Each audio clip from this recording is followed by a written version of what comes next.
हाय, तो कैसे हो आप सब लोग। I am Kapil Sharma.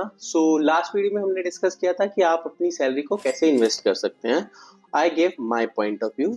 तो इस वीडियो का टॉपिक भी बहुत इंटरेस्टिंग है।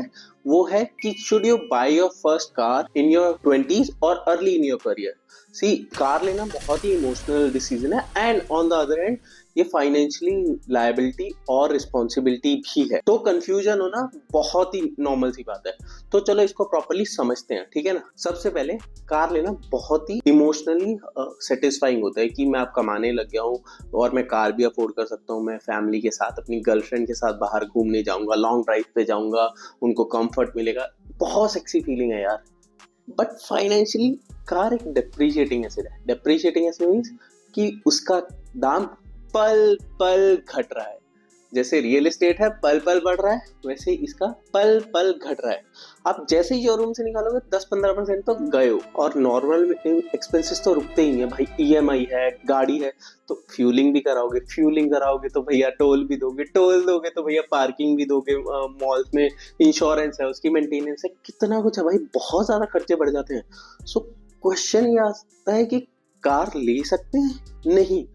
क्वेश्चन ये होता है कि क्या हम अपनी लाइफस्टाइल में कार को अफोर्ड कर सकते हैं या नहीं। That is the most important. तो चलो, अब यूएस में ना एक बहुत पॉपुलर रूल है for buying a car, 24-10।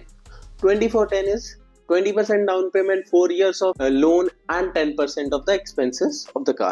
But do you think India में वो रूल एप्लीकेबल है? बिकॉज यूएस में वो सैलरी है 70-80 के डॉलर्स ईयरली, ठीक है। और वहाँ पे एक अच्छी गाड़ी, मतलब BMW मर्सिडीज 30-40 के डॉलर्स में आ जाती है। उनकी सैलरी से आधी की भी नहीं है भैया, एक्सपेंसिव गाड़ी। बट इंडिया में सिचुएशन बहुत अलग है। यू नो, सैलरीज लो है, कार्स एक्सपेंसिव है। सैलरीज लो मीन्स 3 से 5 लाख एवरेज सैलरी है स्टार्टिंग ऑफ द करियर में।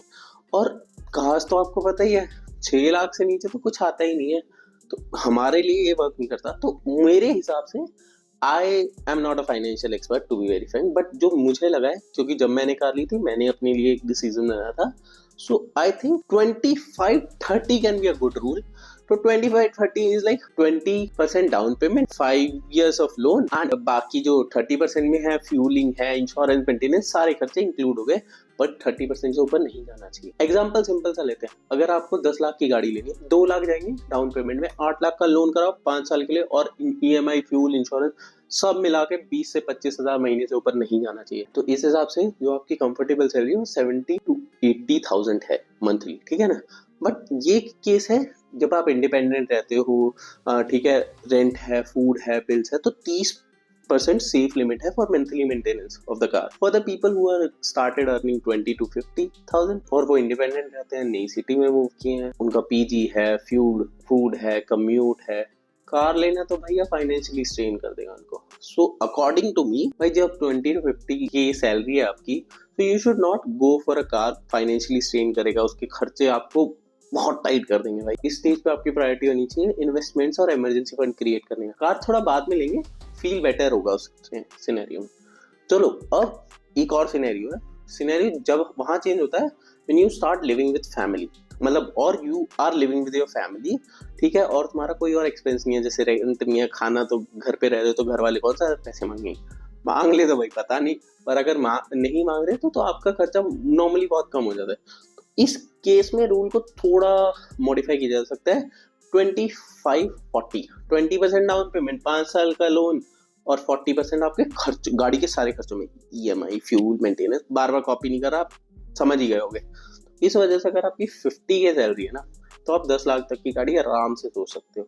ये थोड़ा रियलिस्टिक भी है और आपको अच्छा भी लगेगा, और आप मेंटेन कर पाओगे कि अगर मैं गाड़ी का खर्चा निकाल भी लूँ तो मैं बाकी चीजों में आराम से कर पा रहा हूँ। चलो, let's compare both the rules. Both the rules में 25-30 एंड 25-40। इंडिपेंडेंट लिविंग है तो 30% वाले से चलेंगे। डाउन पेमेंट 2 lakhs, ईएमआई और एक्सपेंसेस 20 से 25 से ऊपर नहीं जाना चाहिए। रिकमेंडेड सैलरी 70-80 की। दूसरा रूल है 25-40, 2 लाख डाउन पेमेंट, 5 साल का लोन, ईएमआई 20 से 25 से ऊपर नहीं जानी चाहिए, तो कंफर्टेबल सैलरी होगी अराउंड 50 के, ठीक है ना, 50-55 के। ये सही सैलरी है। ये एग्जांपल क्लियर करता है कि affordability depends on living situation, not only on the salary, ठीक है ना। तो माय फाइनल एडवाइस, कार लेना कोई रॉन्ग डिसीजन नहीं है, बट टाइमिंग सही होनी चाहिए। अगर आपका दिल कह रहा है कि यार मुझे गाड़ी चाहिए, मैं कार एंथुसियास्ट हूँ, क्योंकि जवानी या तुम्हारा ये phase of life will never come back, correct. तो भैया दिल को खुश करना भी जरूरी है। तो दिल कह रहा है, बजट अलाउ कर रहा है, जाओ गाड़ी खरीदो, मजे करो। बट अगर ईएमआई से लाइफस्टाइल डिस्टर्ब हो रहा है तो भाई इन्वेस्ट पहले कर लो, गाड़ी तो हम बाद में ले ही लेंगे, क्योंकि अभी इन्वेस्ट करके बाद में अच्छी गाड़ी ले सकते हैं तो सेटिस्फाई रहोगे ना। अगर आप अभी एक महंगी गाड़ी खरीद लो, महंगी गाड़ी ना, कोई भी गाड़ी जो तुम अफोर्ड नहीं कर सकते हो वो महंगी ही होती है।